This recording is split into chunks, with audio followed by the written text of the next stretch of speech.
Jepang U17 harus mengakui ketangguhan Arab Saudi dalam pertandingan babak 8 besar Piala Asia U17, di mana pada pertandingan tersebut mereka dipaksa bermain imbang 2-2 sebelum akhirnya dikalahkan lewat drama adu penalti.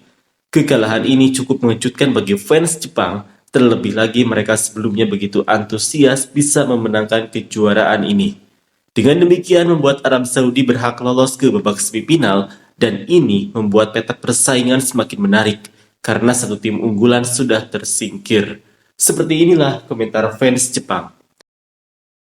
Memalukan, kalau bukan karena Asia dapat 8 slot mulai kali ini, bahkan lolos ke Piala Dunia pun nggak bisa.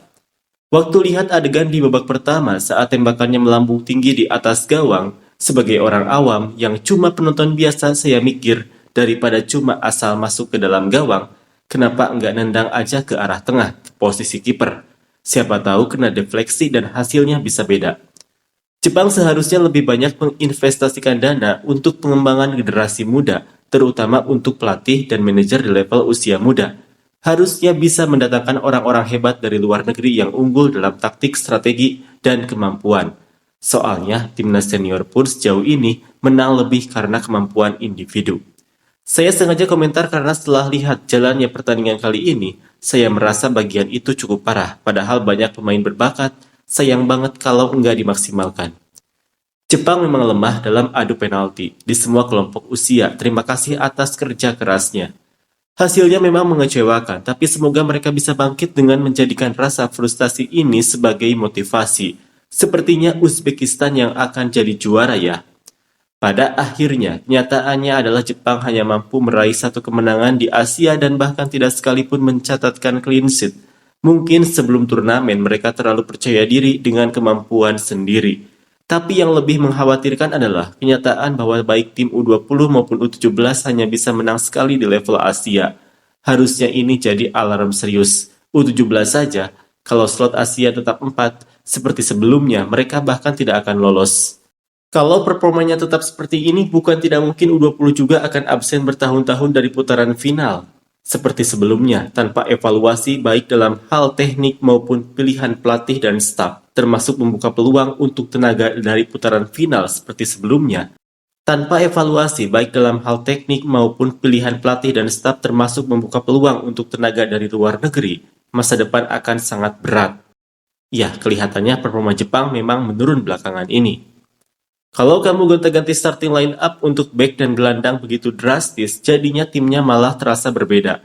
Memang istirahatnya hanya 2 hari, tapi saya berharap mereka bermain dengan sepenuh hati untuk meraih kemenangan. Korea sedang mengalami penurunan di semua kelompok usia. Jepang seharusnya belajar dari situ, sebagai pelajaran agar tidak mengikuti jejak yang sama. Silahkan lanjutkan bicara Pak Ketua Komite Teknik JFA, kami semua mendengarkan.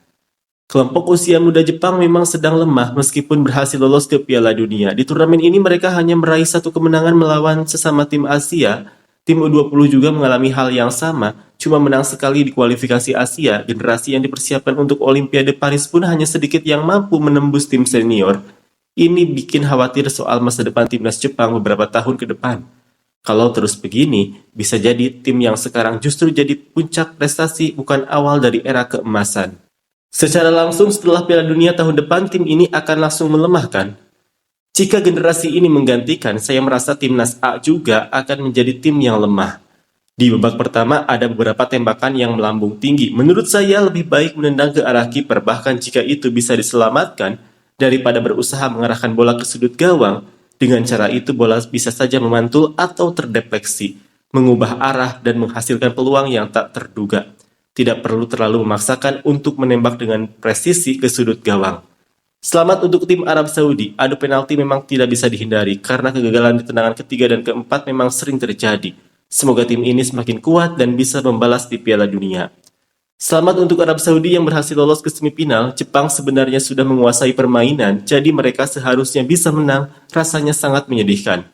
Memang, pemain dengan nomor 10, si rambut pendek, kapten nomor 11, pemain nomor 18 yang memberikan assist, dan bek tengah tinggi yang bermain di posisi tengah lapangan adalah satu-satunya hal positif yang bisa diambil dari pertandingan ini. Secara diam-diam, streak 3 kali juara akhirnya terhenti, kekalahan yang telak. Jepang memang tidak kalah, tapi pada akhirnya mereka hanya menang melalui adu penalti setelah hasil imbang. Bisa dimaklumi kalau ada yang merasa bahwa grup B sangat sulit, namun apapun itu selamat untuk Arab Saudi. Sebenarnya enggak terlalu banyak berharap, tapi kalah lewat adu penalti itu memang sial juga. Performa Korea juga kacau banget, jadi sepertinya mereka juga bakal tersingkir. Pas banget tahun ini 60 tahun hubungan diplomatik Korea dan Jepang. Jadi ya, mari kita pulang bareng dengan damai.